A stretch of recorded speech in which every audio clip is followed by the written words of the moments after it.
Tout le monde, gloire à Dieu. Bonjour à tous. Grand matin pour vous. Matin glorieux pour tous au nom de Jésus. C'est la dernière session. Nous avons vu Psaume 23. Nous avons vu le Psaume 27.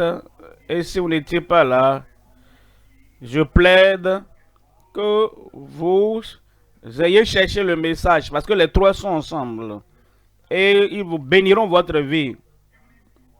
Même si vous étiez là, 23, 27, nous revenons à 24. Ce serait bon d'avoir accès au message, afin que ce soit une bénédiction continuelle dans votre vie au nom de Jésus. Prions, Père, nous te remercions, nous bénissons ton nom.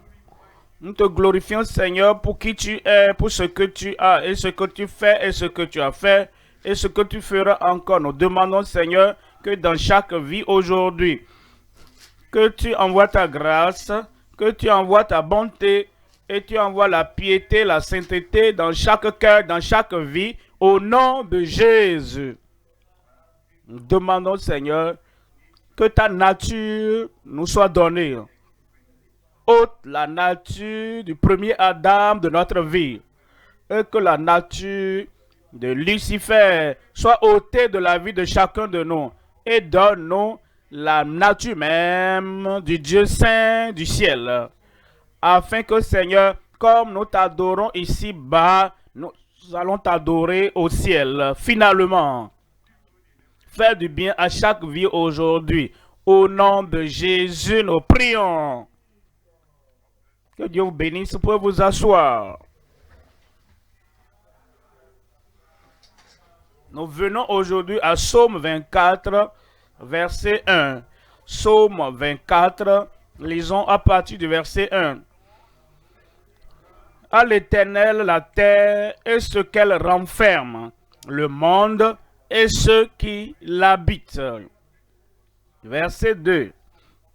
Car il a fondé la terre, il a positionné la terre sur les mers et affermi sur les fleuves. Verset 3. Qui pourra monter à la montagne de l'Éternel, qui s'élèvera jusqu'à son lieu saint. Verset 4. Celui qui a les mains innocentes et le cœur pur, celui qui ne lie pas son âme au mensonge et qui ne jure pas pour tromper. Il obtiendra la bénédiction de l'Éternel, la miséricorde du Dieu de son salut.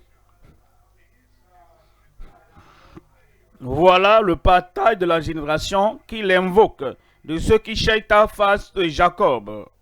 Verset 7. Porte, élevez vos linteaux, élevez-vous, portes éternelles, que le roi de gloire fasse son entrée. Qui est ce roi de gloire? L'Éternel fort et puissant, l'Éternel puissant dans les combats. Verset 9. Porte, élevez vos linteaux, élevez les portes éternelles, que le roi de gloire fasse son entrée. Qui donc est ce roi de gloire? L'Éternel des armées. Voilà le roi de gloire. Amen.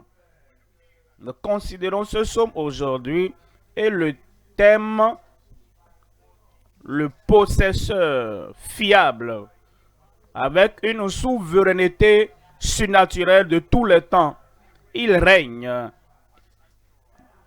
de façon surnaturelle et il est le possesseur des cieux et de la terre. Il est le possesseur parce qu'il est le créateur. Il a créé les cieux et la terre, et toute la terre et tout le monde lui appartiennent. Il est celui qui soutient, c'est lui qui soutient toutes choses, tout ce qu'il a créé. Il est celui qui garde. Il n'a pas seulement créé le monde pour abandonner le monde, il est également celui qui soutient Et celui qui garde la terre, et parce qu'il est le possesseur, il possède la terre, il possède les habitants de la terre. Nous pouvons lui faire confiance. S'il nous a créés, il est capable de faire toutes choses, tout ce que nous espérons, tout ce que nous demandons, tout ce qu'il a pourvu par le Seigneur Jésus-Christ, par notre Sauveur, Rédempteur, Berger. Pour cela donc, il est digne de confiance. Et c'est de tous les temps surnaturel, avant la création surnaturelle, au moment de la création surnaturelle, après la création, il est surnaturel. Jusqu'à nos jours, jusqu'à la fin, il est Dieu et je ne change pas, dit-il. Et son Fils unique, le même hier, aujourd'hui et éternellement. Alors, la souveraineté surnaturelle, domination, contrôle du monde entier. C'est ce que nous considérons aujourd'hui et le message est divisé en trois parties. Premièrement, le possesseur indiscutable du ciel et de la terre. Le possesseur indiscutable. Qui d'autre pourrait être le possesseur de la terre? Est-ce que c'est Lucifer? Pas du tout. Est-ce que c'est l'homme? Pas du tout. Tous ces gens-là qui ont vécu et sont morts, est-ce que c'est l'un d'entre eux qui seront possesseurs? Pas du tout. Le possesseur indiscutable. Indiscutable. Le possesseur indiscutable du ciel et de la terre. Deuxième point, la pureté indispensable de cœur pour les éligibles. Quand je dis les éligibles, il a tout le monde et il possède tout chacun. Il a créé tout le monde. Et il nous donne le logement, une habitation, une demeure sur la terre. Alors, il nous a placés là où nous sommes. Et ce logement qu'il nous a donné, il dit, c'est temporaire. Et c'est un temps d'essai. Il a alors une autre demeure et il a un autre logement en haut là-bas. Disons par exemple que tu es un propriétaire et tu construis une maison modérée et tu mets alors les locataires là, tu les regardes et tu vas bâtir encore une autre, vraiment un logement vraiment sur une montagne. Vraiment très très joli. Et ces gens-là, ils disent, ah, qui veut être en haut là-bas? Tu dis, bon, je vais vérifier.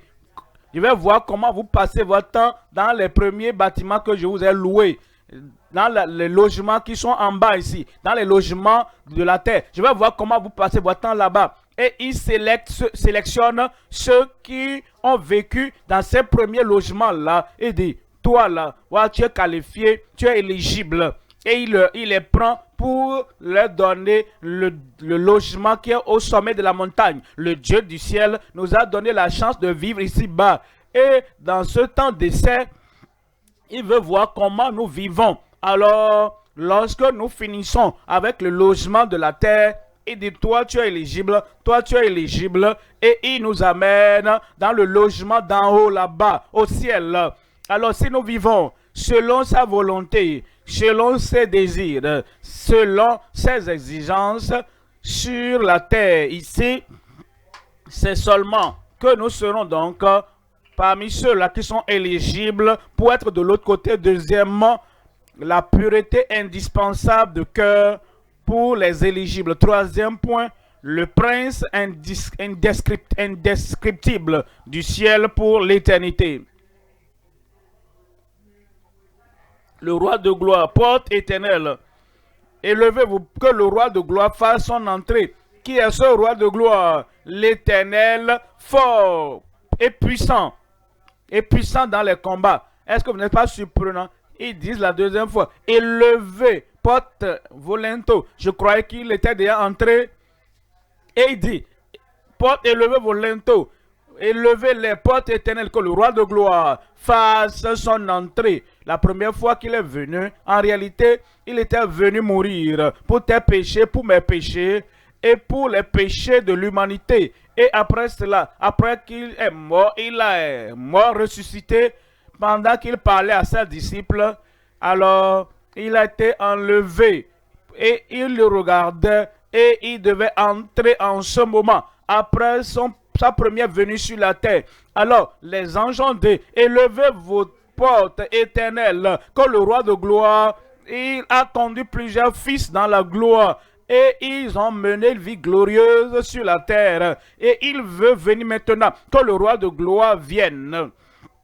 Ils ouvrent la porte et le roi de gloire entre. Il est là-bas maintenant, mais il reviendra parce que l'Antéchrist va essayer de prendre le monde entier et il essayera de posséder le monde.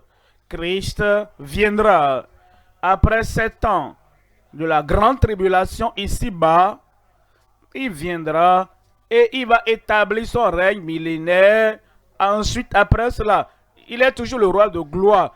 Maintenant, il doit entrer là-bas la deuxième fois. C'est pourquoi il dit, élevez vos linteaux, élevez les partenaires, que le roi de gloire fasse son entrée. Il a été glorieux dans le règne millénaire. Il a été glorieux en détruisant la puissance de l'Antéchrist.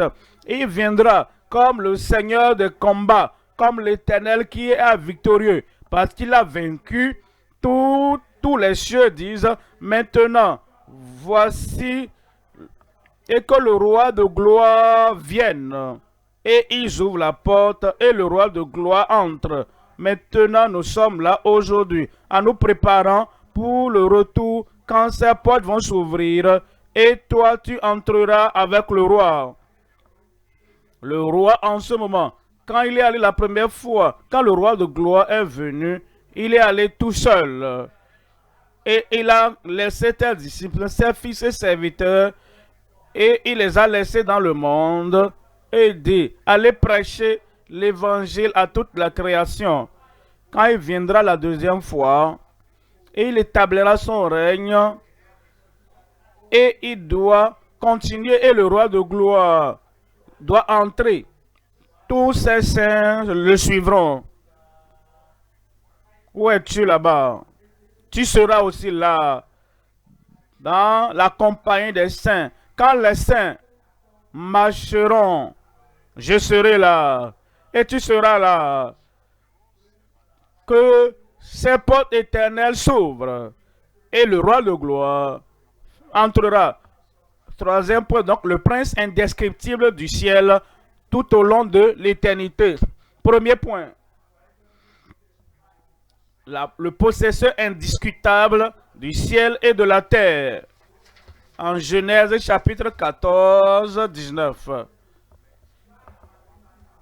Il bénit Abraham et dit, béni soit Abraham par le Dieu très haut, maître du ciel et de la terre, possesseur du ciel et de la terre. Dieu, possesseur du ciel et de la terre. Verset 22. Abraham répondit au roi de Sodome, je lève la main vers l'Éternel, le Dieu très haut, maître, possesseur du ciel et de la terre. Melchisedec l'a dit, il est le possesseur, maître du ciel et de la terre. Abraham aussi l'a dit, il est le maître, le possesseur du ciel et de la terre. Voyons le verset 23. Verset 23. Je ne prendrai rien de tout ce qui est à toi, pas même un fil, ni un cordon de soulier, afin que tu ne dises pas, j'ai enrichi Abraham, rien pour moi.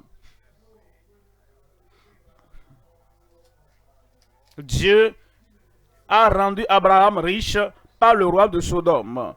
Le Dieu du ciel va t'enrichir. 3 éléments. Premièrement, la prééminence et la suprématie universelle de Dieu. Deuxième élément, la propriété et les sujets indéniables de Dieu. Troisième élément, le peuple et les fils et serviteurs uniques de Dieu. Premier élément, la prééminence et la suprématie universelle de Dieu. En Psaume 24, verset 1. Psaume 24, toute la terre appartient au Seigneur. À l'Éternel la terre et ce qu'elle renferme, le monde entier et ceux qui l'habitent. Par la création, il a créé le monde. Quand vous construisez une maison, personne d'autre ne vous a aidé. Vous construisez la maison avec vos ressources. Et vous possédez donc cette maison. Dieu a bâti la terre avec ses ressources. et personne d'autre ne lui a prêté, aucune banque ne lui a fait un prêt pour créer la terre et pour créer le monde. Alors il est le possesseur et il a donc la suprématie universelle sur toute la terre. Dans le verset 2, car il a fondé sur les mers et affermi sur les fleuves. Il nous dit en Colossiens chapitre 1, verset 16, car en lui ont été créées toutes les choses. Rien n'a été ôté. Tout ce que vous voyez, tout ce que vous ne pouvez pas voir, les mers, les océans, et le fond de la mer, la forêt et toutes les choses, toutes les ressources minérales de la terre, car en lui ont été créées toutes les choses qui sont dans les cieux et sur la terre, les visibles et les invisibles, trône, dignité, domination, autorité, tout a été créé par lui et pour lui. Tout a été créé par lui et pour lui. Deuxième élément, la propriété et les sujets indéniables de Dieu. La propriété. Tout appartient à Dieu. Vous et moi, nous appartenons au Seigneur. En Deutéronome chapitre 10, lisons ici le verset 14, Deutéronome 10, 14. Voici, à l'Éternel, ton Dieu, appartient les cieux et les cieux des cieux, la terre et tout ce qu'elle renferme, la terre et tout ce qu'elle renferme. L'Ancien Testament dit que tout appartient à Dieu. Qu'est-ce que le Nouveau Testament dit? La même chose. Il n'y a pas de contradiction entre l'Ancien et le Nouveau, entre le Nouveau et l'Ancien Testament. L'Ancien Testament dit que la terre, le monde, tout appartient à Dieu. Et le Nouveau Testament, voyons 1 Corinthiens chapitre 10, verset 26. 1 Corinthiens 10, 26. Car la terre est au Seigneur et tout ce qu'elle renferme. De la bouche de 2 ou 3 témoins, la vérité est établie et confirmée. Et dit la terre est au Seigneur et tout ce qu'elle renferme. Quelle est la conclusion de cela? Si la terre appartient à Dieu, si Dieu a créé les cieux et la terre, et s'il est si puissant, si fort, et qui ne change pas, qu'il est toujours le même, s'il a la puissance en ce moment de créer toutes choses, quelle conclusion pourrais-je tirer? Chapitre 32 de Jérémie. Jérémie 32, 17. Jérémie 32, verset 17. Ah, Seigneur éternel, voici, tu as fait les cieux et la terre par ta grande puissance et par ton bras étendu. Rien n'est étonnant de ta part. Ça, c'est la conclusion. Si Dieu a pu créer et soutenu et garde l'univers entier, il est si puissant et fort, rien dans ta vie ne sera trop dur pour lui. S'il doit créer quelque chose dans ta vie, il le fera encore et créer. S'il doit soutenir une bénédiction qu'il t'a donnée, il va encore la soutenir. S'il doit te soutenir quand les vents soufflent et quand les tempêtes font rage et qu'il doit te soutenir au milieu de cette tempête, ah Seigneur éternel, voici, tu as fait les cieux et la terre par ta grande puissance et par ton bras étendu. Rien n'est étonnant dans ta vie, dans ma vie, dans ton ministère, dans ton service. Aucune doléance, aucune demande, aucune prière n'est très dure pour lui. Il le fera. Troisième élément maintenant, le peuple et les fils et serviteurs uniques de Dieu. Le peuple de Dieu. Nous avons déjà lu en Psaume 24, 1 et 2. Voyons Exode 19, verset 4. Exode 19, verset 4.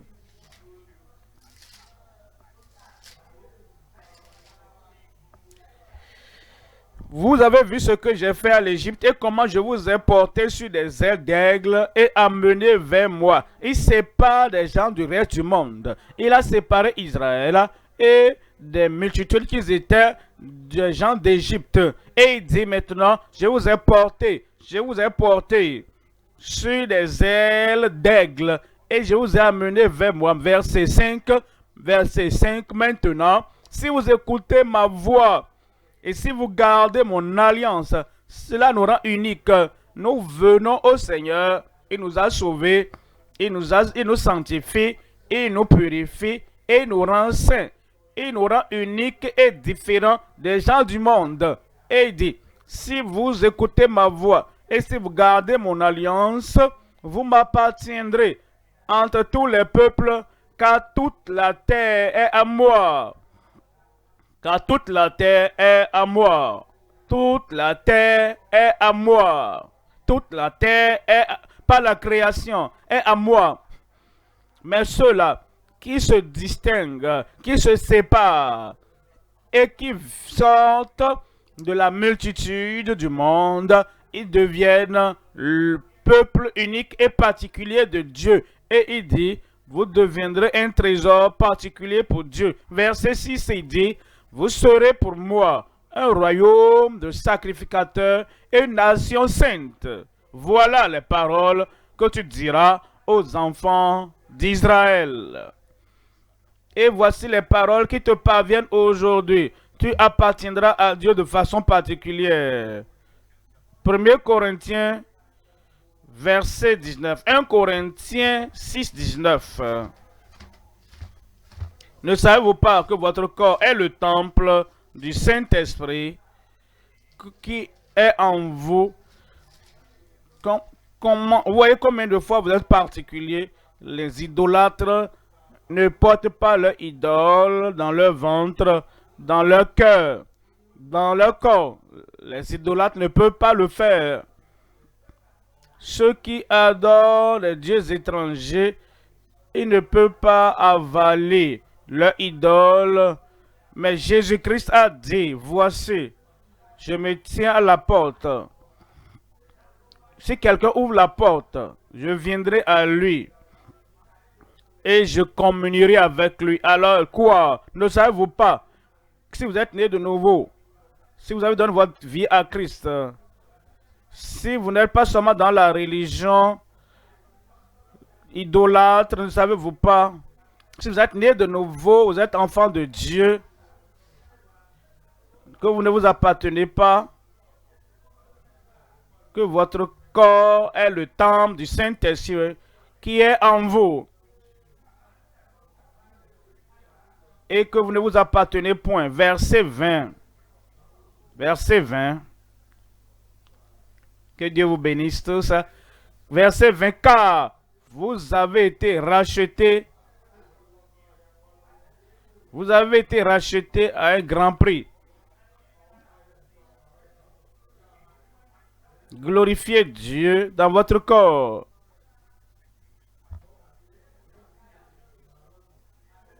Toutes les actions du corps, démonstration de votre corps, l'usage de vos capacités. Vous devez glorifier Dieu. Pas seulement les dimanches, à tout moment.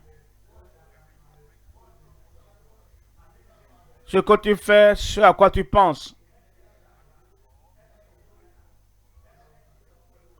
Tu dois glorifier Dieu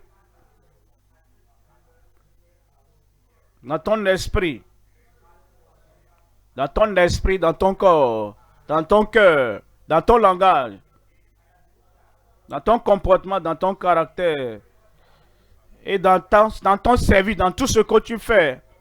Glorifiez donc Dieu dans votre corps et dans votre esprit qui appartiennent à Dieu. 1 Pierre, chapitre 2. 1 Pierre 2.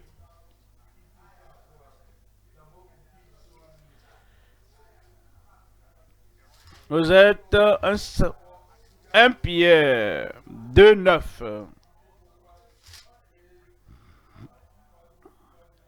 Au contraire, vous êtes une race élue, un sacerdoce royal, une nation sainte. Nous devons être différents des autres nations. S'ils sont corrompus, nous devons être saints. S'ils trichent et volent, nous devons être droits et honnêtes. Nous devons être ici différents. La différence entre nous, la différence entre le blanc et le noir. Quiconque dit, j'appartiens à Dieu, je suis enfant de Dieu, et qui consomme le péché,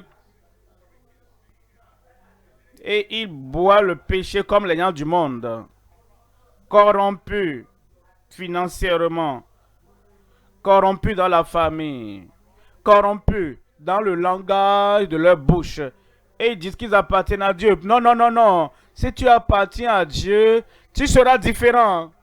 Il nous purifie, il nous sauve, il change notre vie, et il nous change de l'intérieur, et nos vies deviennent totalement différentes, parce qu'il nous a choisi une race élue, un sacerdoce royal, une nation sainte, un peuple acquis, un peuple acquis. Vous savez, les gens du monde, s'ils te regardent et ils sourient, ils disent, oh merveilleux, tu es comme nous. Certaines personnes vont être orgueilleux et vous dire, vous savez, je suis une personne sociale, j'essaie d'être comme les gens. Je ne veux pas être différent pour qu'ils me voient, pour que je sois totalement différent d'eux. Alors tu n'es pas un vrai chrétien. Un vrai chrétien, les gens du monde diront, mais il est particulier, hein? Son langage est particulier. Il ne se met pas à nous pour parler mal des gens. Il est particulier. Il ne vole pas avec nous. Il est différent. Il n'utilise pas son corps. Elle n'utilise pas son corps pour avoir la promotion. S'ils ne vont pas la promouvoir, elle restera jusqu'à ce que la promotion vienne, l'élévation vienne du Seigneur. Et il n'est pas un... Il dit oui, oui, oui, oui, oui, parce que oui, monsieur, oui, madame. Et dans le cœur, cet homme-là, un particulier, il ne craint personne, il ne craint rien, il ne craint personne, il mène sa vie pour la gloire de Dieu. C'est en ce moment-là que tu es particulier. Et les gens peuvent le dire, la particularité est visible. C'est en ce moment que tu deviendras un enfant de Dieu unique. Un fils unique, une fille unique de Dieu, un serviteur unique aidé. Mais au contraire, vous êtes une race élue, un sacerdoce royal, une nation sainte, un peuple acquis, afin que vous annoncez, vous allez au service le matin, annoncez-le. Vous venez dans votre famille, que la beauté de la sainteté se reflète dans votre vie. Annoncez-le. Partout où vous vous retrouvez, dans votre famille, la grande famille, annoncez-le, afin que vous annonciez les vertus de celui qui vous a appelé des ténèbres à son admirable lumière. Et tout le monde dit Amen. Deuxième point maintenant, deuxième point, la pureté indispensable de cœur. Pour la pureté de cœur, la pureté indispensable de cœur pour les éligibles. Revenons à Psaume 24, verset 3. Qui pourra monter à la montagne de l'Éternel, qui se lèvera jusqu'à son lieu saint. Et la réponse, verset 4. Celui qui a les mains innocentes et le cœur pur, celui qui ne lie pas son âme au mensonge et qui ne jure pas pour tromper. Trois choses, la question. Deuxièmement, la qualification. Et troisièmement, la quête. Premièrement, la question pour chaque âme dans chaque génération. La question que vous devez répondre pendant que vous êtes encore sur la terre. La question pour chaque âme dans chaque génération. Deuxièmement, la qualification pour une entrée certaine avec la piété évidente. Ça, c'est le diplôme, le certificat. Ça, c'est le billet qui te permettra, quand tu quitteras la terre, d'aller et de passer au niveau supérieur, dans le logement d'en haut, la qualification pour une entrée certaine, avec la piété évidente. Troisième élément, la quête des chercheurs sincères du Dieu éternel. Voyons le premier élément, la question pour chaque âme dans chaque génération. Psaume 24, verset 3. Qui pourra monter à la montagne de l'Éternel? Qui s'élèvera jusqu'à son lieu saint? Comprenez, David était roi. David, en tant que roi, pourquoi tu poses la question qui pourra monter à la montagne de l'Éternel? Est-ce que ta royauté te qualifie et dit, pas réellement, hein? Pourquoi dis-nous non? Saül était roi avant moi et je suis sûr, il n'a pas été là-bas. Achab était roi, il n'a pas pu aller. Jéroboam était roi, il n'a pas pu aller. La position royale, l'autorité royale ne qualifie personne pour aller au ciel. Quelque chose doit se produire dans le cœur, dans la vie de la personne. C'est pourquoi David voulait savoir qui pourra monter à la montagne de l'Éternel, qui s'élèvera jusqu'à son lieu saint. Marc chapitre 8, 36. Marc 8, 36. Que servira et que sert-il à un homme de gagner tout le monde s'il perd son âme? La question pour chaque âme, dans chaque génération, la question que chacun doit se poser: si j'ai ceci, si j'obtiens ceci et cela, si je réalise ceci, je possède ceci, et si je rate le ciel, que sert-il à un homme, à une femme, de gagner tout le monde s'il perd son âme? La question à chaque âme dans chaque génération. Verset 37. Que donnerait un homme en échange de son âme? Que donnerai-je en échange de mon âme? Luc 12, verset 20. Luc 12, 20. Mais Dieu lui dit, insensé.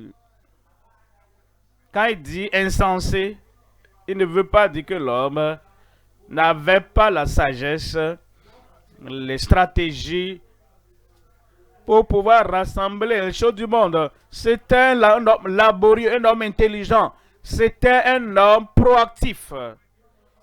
Quand il s'agit de travailler dans les champs, rassembler les produits, amener les produits, préserver les produits, l'homme avait quelque chose en haut, l'intelligence, mais l'intelligence seulement pour rassembler les choses dans le monde. Pourquoi Dieu l'a appelé insensé? Il n'a pas pensé à l'avenir, à l'éternité, à là où il passera l'éternité. Et Dieu lui dit, insensé, cette nuit même, ton âme te sera redemandée. Voilà la question maintenant, et ce que tu as préparé, pour qui cela sera-t-il? La question à chaque âme dans chaque génération. Maintenant, disons par exemple, un homme devait mourir aujourd'hui et il regarde en arrière, il va vous aider. Disons par exemple que je dois mourir aujourd'hui. Et au point de la mort, qu'est-ce que je vais me rappeler?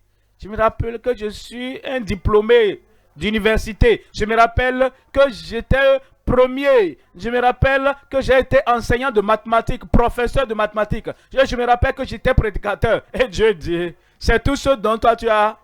Si c'est ça que tu as, les diplômes, l'argent, compte bancaire et les choses de ce monde, le Seigneur va appeler la personne insensée. Mais si tu as le salut, si tu as la connexion au Dieu Tout-Puissant, s'il y a la conversion, si ta vie a été transformée et tu ne te réjouis pas à cause de ces choses, mais tu te réjouis de ce que ton nom est écrit dans le livre de vie au ciel, alors tu répondras à la question: tu n'es pas seulement un homme de la terre, pas une femme de la terre, mais tu as quelque chose dans la gloire. Et la grâce de Dieu est entrée dans ta vie, a agi dans ta vie. Et par la grâce de Dieu, tu seras là-bas en haut dans la gloire. Voyons. Deuxième élément, la qualification pour une entrée certaine, avec la piété évidente. Il a posé la question, maintenant Dieu veut donner la qualification, comment y entrer. En Psaume 24, verset 4, celui qui a les mains innocentes et le cœur pur, celui qui ne livre pas son âme au mensonge et qui ne jure pas pour tromper. Dieu lui-même ici donne la qualification premièrement, les mains pures innocentes. Comprenez, quand quelqu'un parle de quelqu'un d'autre, il dit: ah, cet homme-là, cette personne est joviale, un homme social, et cet homme, il est très gentil. Et il chuchote, qu'on n'entende pas, mais ses mains ne sont pas propres. Hein. Ça dit beaucoup. Hein. Et ça dit tout d'ailleurs. Il a ceci, il a cela, il a construit ceci, il a bâti cela, il est populaire, il est connu de tout le monde. Mais, est-ce que tu sais, ses mains ne sont pas propres. Et nous comprenons cela. Et le roi dit, et David dit, si nous voulons aller dans l'au-delà, la raison pour laquelle il dit que les mains doivent être propres, nous devons aller à Christ et être lavés dans le sang de l'agneau. Toutes les tâches, tous les péchés, toutes les choses secrètes qui vont nous disqualifier, nous devons nous amener au Seigneur et être lavés, être purifiés. Venez et plaidons, dit l'Éternel. Il dit, si vos péchés sont comme roux, ils seront lavés plus blancs que la neige. Si vous avez la bonne volonté, vous êtes docile, vous mangerez les meilleures productions du pays. Et le cœur pur, paisible à l'extérieur, et la pureté de cœur. C'est pourquoi Jésus-Christ a prié pour cela, pour les disciples. Il a dit: Père, Père Saint, Père Céleste, sanctifie-les par ta vérité. Ta parole est la vérité. C'est ce dont Pierre a parlé quand il est revenu de la maison de Corneille. Et il ne fait pas de différence entre nous et les païens, purifiant leur cœur par la foi. Et c'est ce que Jean, le bien-aimé, c'est de ça qu'il a parlé. Celui qui a cette espérance en lui se purifie lui-même comme Christ est pur. Celui qui a les mains innocentes et le cœur pur. Celui qui ne lie pas son âme au mensonge. Comme vous lisez tout l'Ancien Testament, les idoles sont des vanités. Et quand vous dites que vous adorez le Seigneur, vous l'adorez en esprit et en vérité. Le dimanche, vous l'adorez. Le lundi, mardi, mercredi, vendredi, samedi, dimanche. Avant de revenir pour adorer le Seigneur, vous n'allez pas élever votre visage, votre dépendance aux idoles vaines. Les gens qui sont comme des caméléons, quand ils sont là le dimanche, ils ont l'air propres, ils ont l'air purs devant. Quand ils retournent à la maison, ils compte sur ces idoles vaines. Est-ce qu'il y a des caméléons comme ça? Ils ne sont ni ici ni là-bas. Il dit, nous devons prendre garde à nous-mêmes. Jésus n'a pas dit, je connais mes caméléons, mais je connais mes brebis. Elles écoutent ma voix et me suivent. Ceux qui n'ont pas de double standard, tels qu'ils se comportent dans l'église, et ils se comportent différemment à la maison. Ce n'est pas ceux-là qui vont au ciel. Vous n'avez pas, ils n'ont pas élevé, qui ne lèvent pas leur âme au mensonge et qui ne jurent pas pour tromper. David, qu'est-ce que ça veut dire? Qui ne jure pas pour tromper. En tant que roi, je suis sur le trône. Et ce trône est la cour royale. Et les gens viennent à moi. Et ils parlent d'eux-mêmes. Et ils parlent d'autres personnes. Et je les regarde et je dis, ce que tu dis là, est-ce que c'est vrai? Tu viens dans la cour, dans le palais royal, et tu témoignes. Et le témoignage a été mis dans la bouche de la femme. David dit, dis-moi, femme, n'est-ce pas la main de Joab derrière cette affaire-là? Est-ce que tu n'es pas venu témoigner avec ruse? Est-ce que tu n'es pas venu rendre témoignage, jurer avec tromperie? Elle dit, ô roi, tu es comme un ange et personne ne peut rien te cacher. Et maintenant, David vient, posant la question, qui pourra monter à la montagne de l'Éternel? Qui s'élèvera en son lieu saint? Il y a les mains innocentes, ce n'est pas suffisant. Le cœur pur, ça ne s'arrête pas là. Tu ne lis pas son âme au mensonge et qui ne jure pas pour tromper.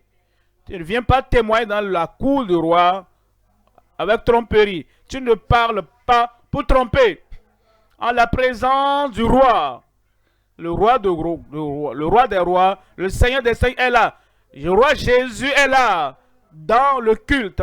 Et quand il vient pour donner des témoignages, ne sois pas comme cette femme.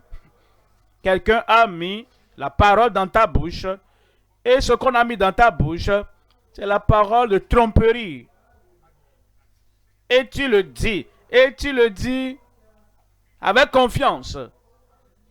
Parce qu'on t'a montré comment pratiquer cela. Et tu es venu et pratiquer la tromperie dans la maison de Dieu.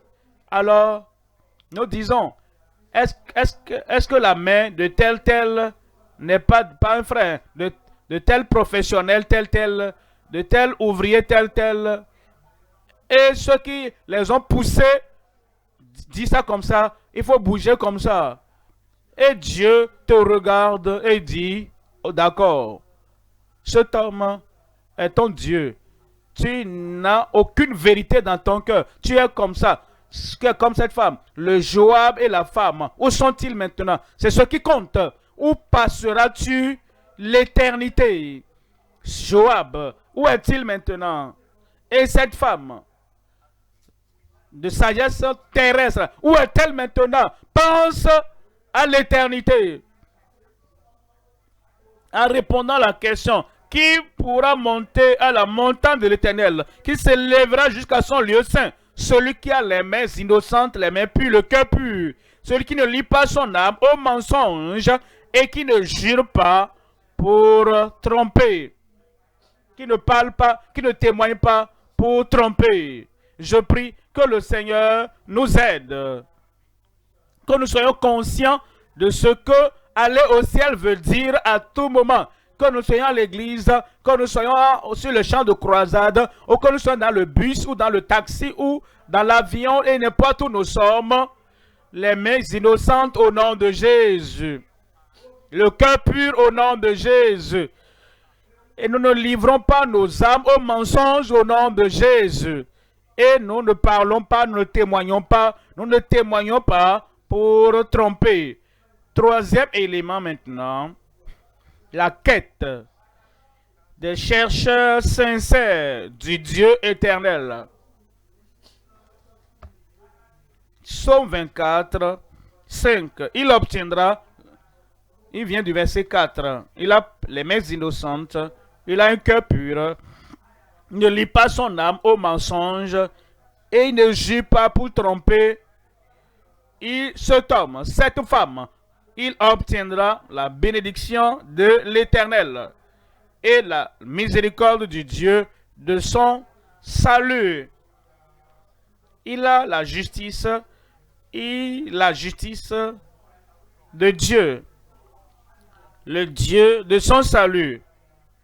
Nous vivons dans un monde de faux et de quelqu'un t'achète quelque chose, tu dis merci, mais tu regardes la chose, tu dis, si c'est une pièce, elle n'est pas originale, elle est fausse. La justice qui peut nous amener au ciel, la justice qui peut nous amener au ciel est la justice venant du Dieu de notre salut.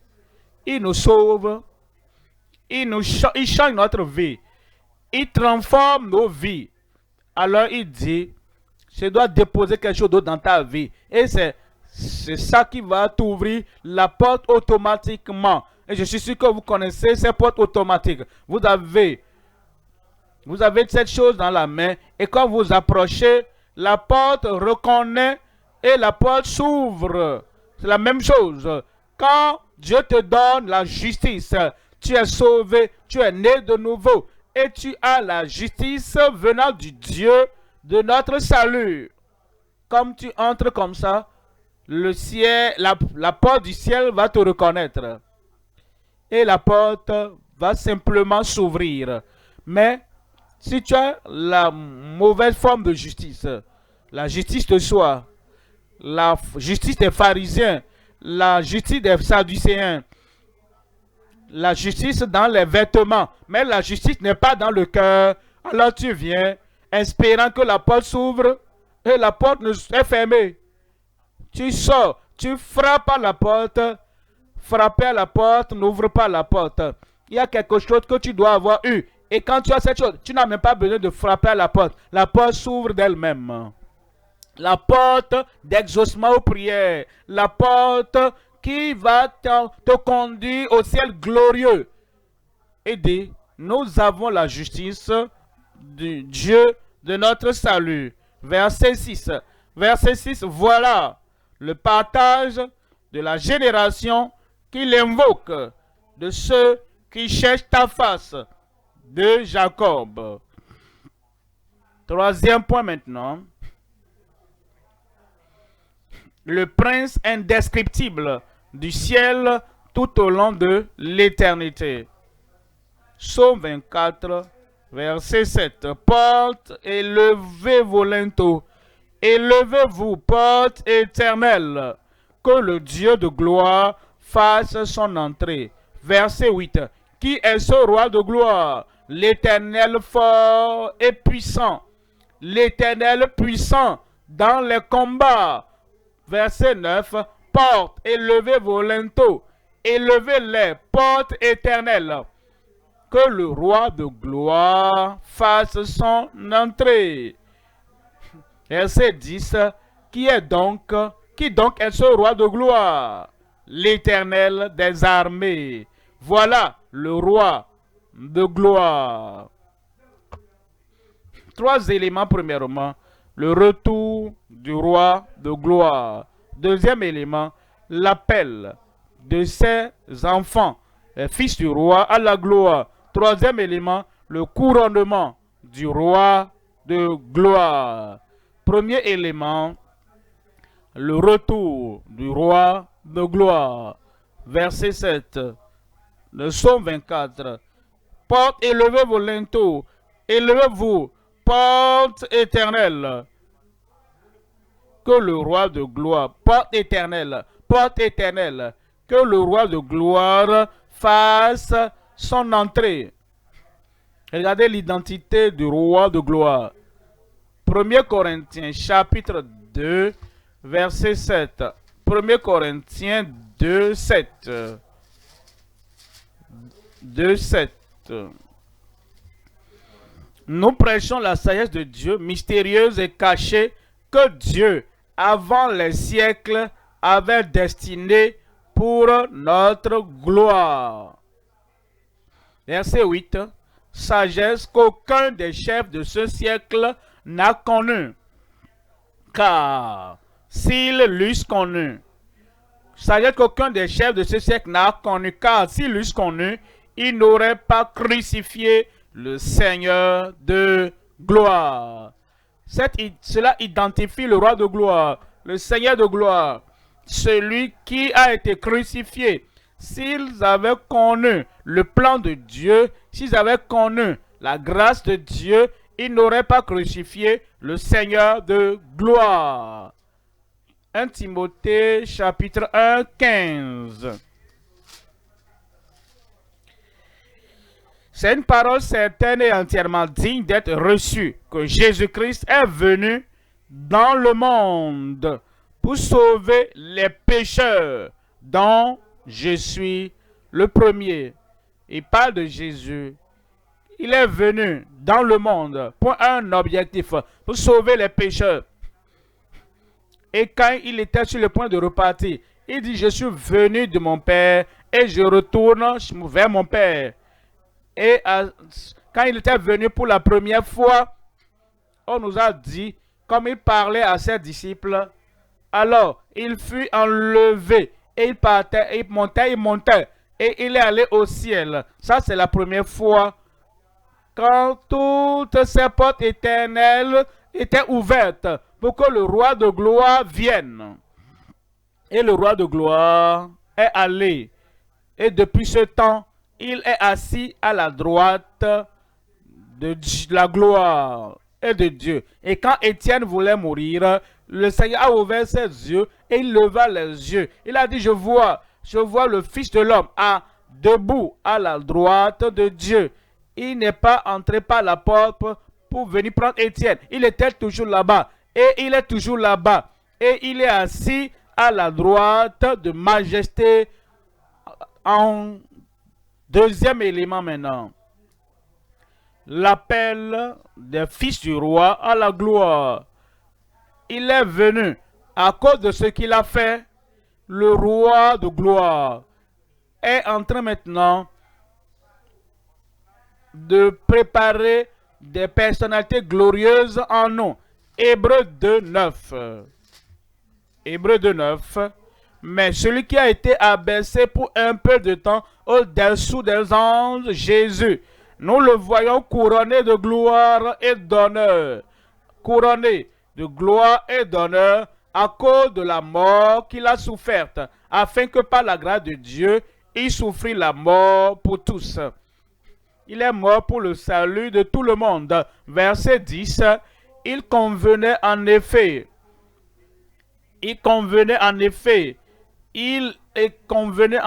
que celui pour qui et par qui sont toutes choses et qui voulait conduire à la gloire beaucoup de fils.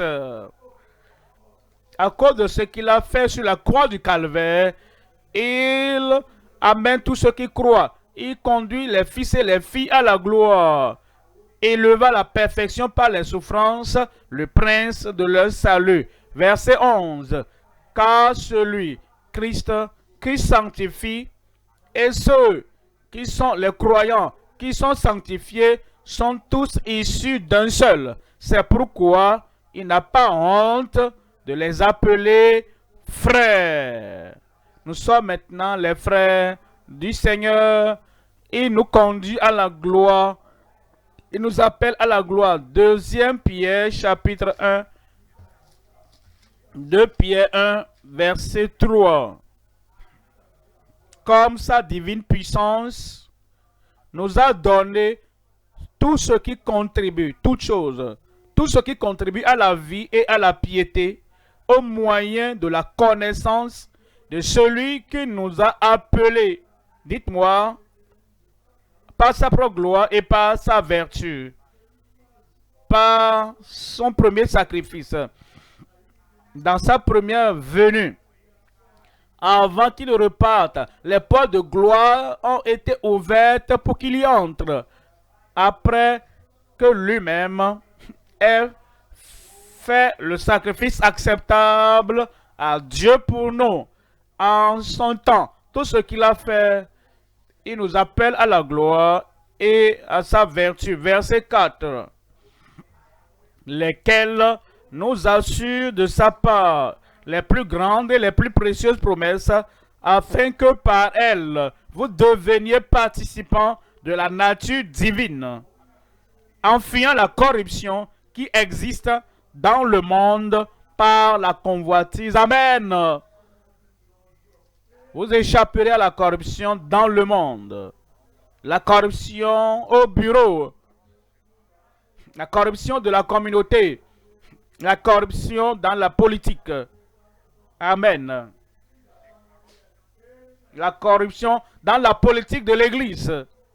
Vous allez vaincre tout cela au nom de Jésus. La corruption. Si la corruption du monde se retrouve dans l'Église, nous ne sommes pas différents. Et nous ne nous préparons pas pour la gloire. Quand nous cherchons les postes, l'élection, pour être éligible à une société chrétienne, si nous le faisons comme les gens du monde, en donnant l'argent, en nous associant, ils ne le font pas pour avoir les apôtres du Nouveau Testament. Ils ne l'ont pas fait pour avoir les dirigeants et les prophètes et les évangélistes et les enseignants et les prédicateurs du Nouveau Testament.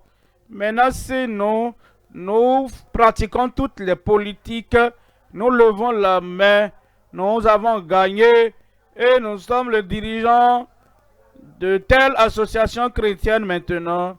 Nous n'avons pas échappé à la corruption. Et quand nous allons prier et nous crions, nous jeûnons et nous disons, Seigneur, délivre notre nation de la corruption. Qui sont ceux-là qui prient?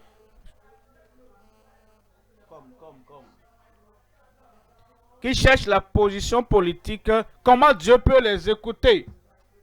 Si nous voulons prier et faire quelque chose pour changer la corruption de notre pays, la corruption dans l'Église, l'Église en général, toutes ces corruptions doivent être ôtées. Que nous soyons hommes ou femmes, nous ne devons pas supporter la corruption.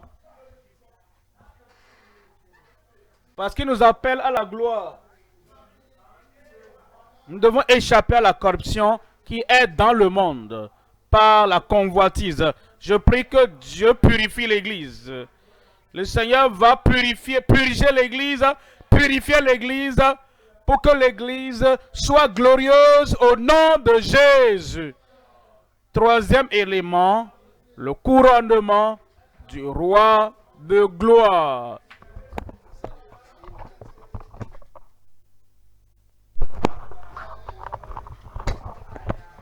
Psaume 24. Qui est ce roi de gloire? Vous posez la question plutôt. Qui est ce roi de gloire? Et j'ai posé la question parce que nous avons regardé les cieux et la terre. Nous avons vu que le roi de gloire n'était pas là. Il était allé sur la terre et il est allé faire des sacrifices pour tous les pécheurs sur la terre. Et quand il a fini et il revenait, quand il montait au ciel, alors les portes de gloire se sont ouvertes et il est entré. Maintenant, où est-il? Où est-il? Où est-il? Il est parti encore. Qu'est-ce qu'il allait faire maintenant? L'Antichrist essaie de posséder la terre et l'Antichrist essaie de détruire tout ce que nous avons en Psaume 24 pour que la terre est à l'Éternel et le monde et tous ses habitants. Et l'antéchrist mobilise tout le monde et dit, si tu ne fléchis pas, tu vas brûler. Si tu ne te donnes pas à moi, et il va partout dans le monde et il trompe les gens. Le roi de gloire doit revenir. Avec le souffle de sa bouche, il détruit l'antéchrist. Et il répare et restaure toutes choses. Et il établit son règne millénaire. Et ce serpent, ce Satan a été jeté dans la fosse pendant que les 1000 ans soient achevés. Et après 1000 ans, le temps du règne, dans la paix, dans la justice, partout dans le monde. Alors, après cela, même après 1000 ans, Satan a été libéré et il est allé partout, tromper encore des gens de la terre. Et Jésus est venu encore. Et il est venu, et son nom est la parole de Dieu. Il est le lion de la tribu de Juda. Et il a détruit tous les rebelles. Après ça maintenant, il fait un nouveau ciel et une nouvelle terre. Et maintenant, il est sur le point d'aller au ciel. Le roi, le seigneur des combats, a remporté le combat. Et comme il entre, il le voit. Il dit, roi de gloire. Tout le monde crie, roi de gloire. Il a vaincu la mort, il a vaincu le diable, il a vaincu l'ancien serpent, il a vaincu toutes choses sur la terre. Il n'y aura plus de rébellion sur la terre. Et le roi de gloire, dans sa majesté, le roi de gloire, dans sa royauté, le roi de gloire, dans sa puissance ultime, entre et on dit qui est ce roi de gloire? Le Seigneur éternel des armées, plus fort que l'antéchrist. L'Éternel fort et puissant, plus puissant que toutes les forces de la terre, puissant. L'Éternel puissant dans les combats. Verset 9, porte éternelle, élevez vos linteaux, élevez les portes éternelles. Que le roi de gloire fasse son entrée. Et le roi de gloire fasse son entrée. Et le roi de gloire fera son entrée. La joie du ciel, la joie de la terre, la joie des anges, la joie des saints et la joie de tous ceux qui sont dans l'univers, qu'il fasse son entrée. On nous dit, verset 10, qui, dites-moi, pour que je ne doute jamais, dites-moi, pour que je ne regarde pas dans nos directions, dites-moi, pour que mon cœur ne soit pas donné à qui que ce soit, dites-moi, qui est donc ce roi de gloire? Et quand il viendra dans mon cœur, quand il viendra vivre avec moi, quel type de gloire, vie glorieuse aurait-je? Dites-moi, qui est donc ce roi de gloire? L'Éternel, le souverain, le tout en tous, celui qui règne et il n'y a pas de contradiction, celui qui est au ciel après Satan et que les faux prophètes et la bête et ceux qui n'ont pas suivi le Seigneur, après qu'ils soient scellés en enfer pour toujours, mais celui qui vit pour toujours, qui est donc ce roi de gloire, l'Éternel des armées, est le roi de gloire. Quelqu'un, amen. Pause, pensez à cela, méditez sur ça. Posez, comme tu retournes à la maison, pense à cela. Où est le roi de gloire maintenant?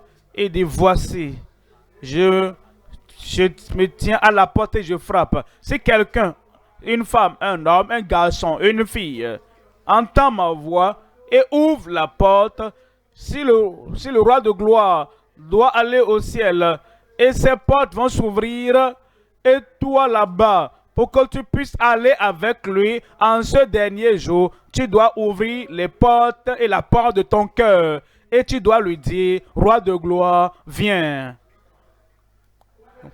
Toi qui as créé les cieux et la terre, entre. Sauveur de mon âme, entre. Rédempteur, entre.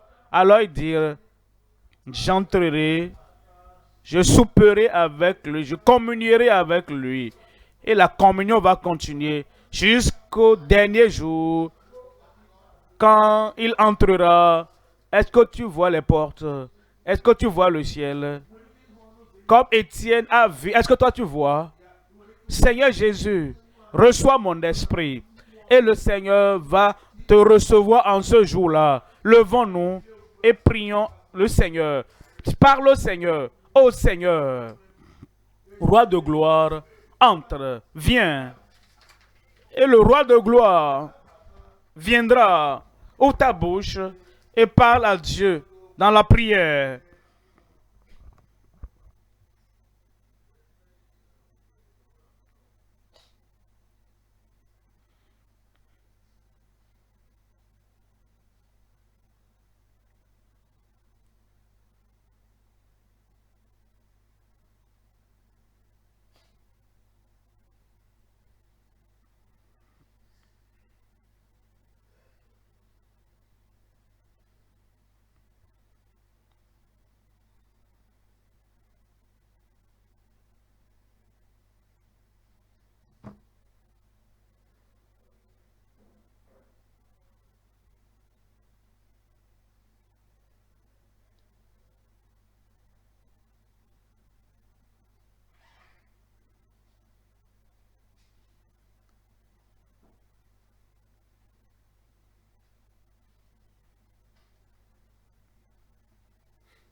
C'est le moment de prier.